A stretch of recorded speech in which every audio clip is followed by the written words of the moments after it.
your spine. Start all the way up here and ends where? All the way down at your sacrum. So you're palpating the spine the entire way down. Palpating the scapula, clavicle, each of the ribs. This should be uncomfortable by the end of it, by the time you guys are done palpating, all right? It should be a little tender, feeling all the different ribs, all the different areas that you're doing. Checking for respiratory expansion. Is it easy? I mean, you're going to have to move because I can't. So I just, whatever. If you can sit on here but kind of spin, you guys might have to turn. So, yeah, come over here for now. It'll be kind of a back and forth. Yeah, actually, for testing for respiratory chest expansion, remember about the 10th rib space-ish, so you're talking kind of just below the scapula. Hands spread out, bringing them in. You're going to bring your hands in. And John, take a nice big deep breath out. Notice how my hands are moving symmetrically?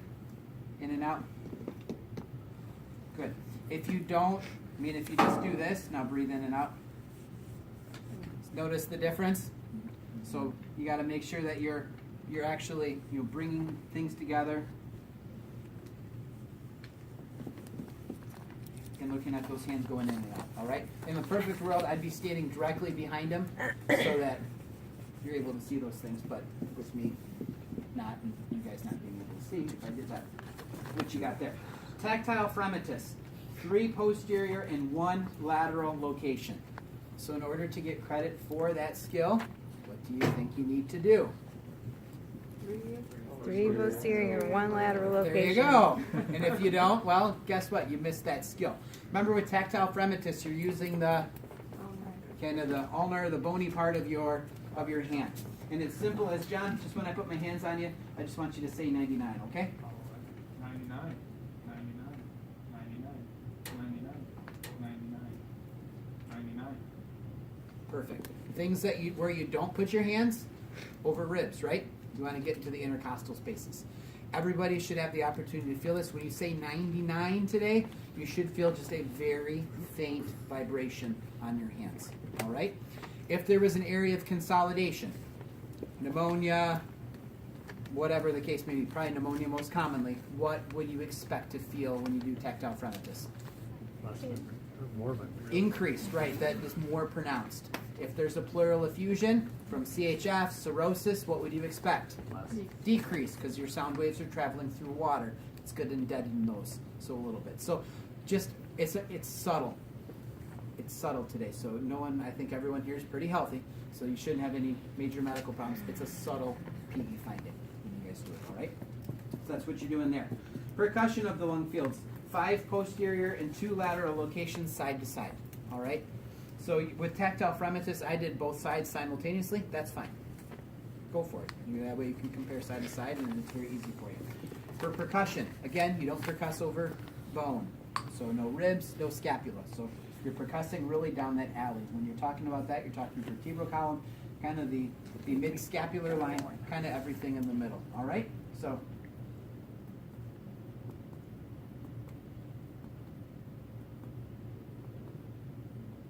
getting a little low there. But you notice when you're kind of that nice resonant sound?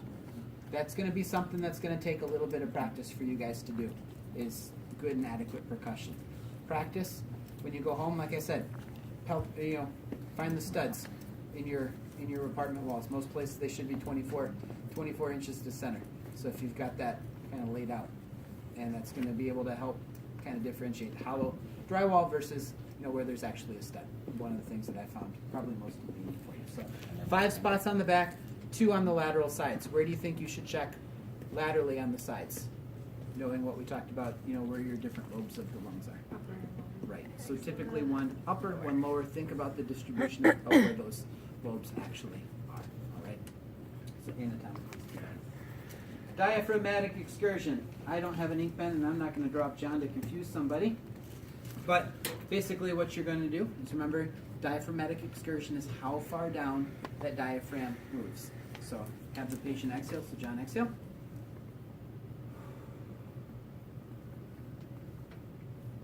Notice the down here versus up here.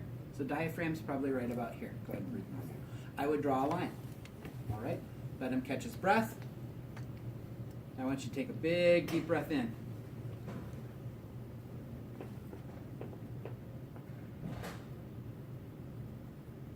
Solid. Resonant. I'd make a line. Measure the distance between the two. What's normal diaphragm? You can read normal. 3 to 5. What's 3 to 5. If there's less than that, there's probably some sort of pathologic process going on. COPD, infiltrate pneumonia, whatever the case may be. Just because that air. Paralyzed hemidiaphragm. Yeah, paralyzed hemidiaphragm, whatever it is. So things are not, that diaphragm's not moving down due to airflow, then kind of extrapolate in between there. All right? Remember, you hold your breath while they hold your breath. Especially while you guys are learning, you're going to be going 10 minutes later, like, oh, you got to breathe? Okay? So if you got to breathe, they got to breathe. So you got to work on your percussion skills first, and then go in and do that, so you're not killing your classmate. Okay. When you do bronchoscopy and egophony and whispered pectoraliloquy, someone came up after class and like, when do you actually do those things? As part of a normal physical exam, you do not. They are kind of added in extra checks. Why are you teaching us these things? Well, are you always going to have a chest X-ray? Yes. No. Where I plan on working. Send everyone to Let me speech tell clinic. you about that time when Neuromed. I'm not going to do it because I can make the sounds just as well as you can hear me listen. But for posterior locations for the exam, that's all that you need to do. We used to do it on the front. We took it away because it was taking forever and a day. So 4 posterior locations. Most of the time you would do one or the other. I want you guys to do all 3. All right? So for egophony, remember that E, if there's a consolidation, it turns to a nasally, like a, like A, like the Fonz. All right? Whispered pectoraliloquy. Half these people thinking, who's the Fonz? I know, I'm You just can either thinking say, that. that's true. They may not. They may not know who the They Fonz may not is. get my Who references. doesn't know who the Fonz is? It's okay. All done. Oh, Oh, my I God. Oh. Really. I might as well get my walker out. And my brace. I didn't think I was that old, but I guess I am. Happy days. Sunday, Monday. All right. I won't do that. So, whispered pectoraliloquy, you can say 99 or 1, 2, 3, whatever makes you happy. Because where else are you going to see when you say 99? So you can kind of kill 2 birds with 1 stone with that. So you can whisper, then just have them say 99. And you get bronchoscopy and whispered pectoraliloquy all at the same time while you're saying 99. So 4 spots. Do that. Remember, whispered pectoraliloquy should be muffled when they say it. If there's a consolidation, it will become much louder. 1, 2, 3. Just like when you say 99. All right? Questions with that? Auscultating the front, basically palpating tactile front, just 2 spots, 1 lateral location again. What do you need to be mindful of? Cold. Well, cold hands number 1, and B, anatomy. So be mindful of your hand positioning. It's going to take a little bit of practice. So you're not... Okay? Makes sense? So it's kind of one of those things, just work with it. Most of the time, if you keep your hands palms down, it's going to take away a lot of the kind of the awkwardness. I mean, you could do this, but that's just poor form, as they would say. Poor form. So we don't want poor form. So that's the front.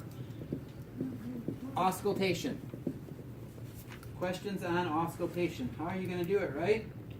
How many spots? 1 spot? 3 spots? 1, 2, 3, 4, 6 or 5, 7 6, spots. 7. So 5 spots on the back, 2 spots laterally. Just like you're going to percuss and do tactile fremitus, remember your anatomy where those lung fields are. All right? What do you do when you auscultate? Have them breathe in and out. Have them breathe in and out. Listen to the whole cycle. Listen to a whole cycle. So Listen with the diaphragm. listen with the diaphragm. Push kind of hard. If they've got a manly hairy chest and a manly hairy back. Aww. John, we don't have to push too hard because it's got a very nice back. Nice letter. Little man's letter. What else don't you do? Laugh. Laugh at it. Don't go all on one side. Make sure you're going back and forth. And finally, Nope. Don't listen over close. Oh. Yay! See, no, it's the most important one because what happens if you listen over close? You Fail. fail, and you don't want to fail just because you listened over close, right? It's not so much now. Remember that at Fail the at end of life. next year when you're done and you're like, graduation's like a freight train and the light's like right here, and you're like, I only got one Oscar between me and a white coat because Kathy, what do they miss? I failed 13 people last year. No way. Yep. Yes. Doing it. Forward, right, diaphragm. John, just take some nice deep breaths in and out through your mouth.